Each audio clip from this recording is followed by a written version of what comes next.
हल्ली संपूर्ण भागात विशेषतः कांदा पिकावर हुमणी अळीचा जोरदार प्रादुर्भाव दिसून येतो आहे. बऱ्याच शेतात कांद्याची पात पिवळसर होत आहेत आणि हळूहळू वाळत आहेत, तर काही ठिकाणी कांद्याची पात खाली मान टाकून कोमजत आहेत.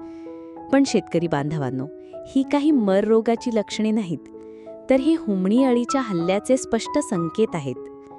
जसे आपण आमच्या मागील व्हिडिओमध्ये पाहिले, ही अळी पिकाच्या मुळांवर थेट हल्ला करते.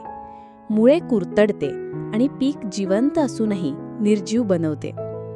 पण काळजी करू नका, या अळीला जैविक पद्धतीने पूर्णपणे नियंत्रणात आणणे अगदी शक्य आहे.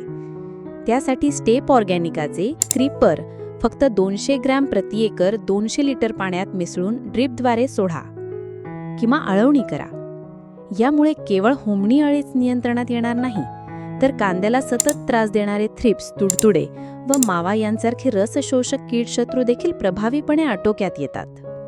म्हणून शेतकरी मित्रांनो, हा डोस आजच वापरा, आपले पीक वाचवा आणि भरघोस उत्पादन मिळवा. आपले अनुभव व परिणाम आम्हाला जरूर कळवा.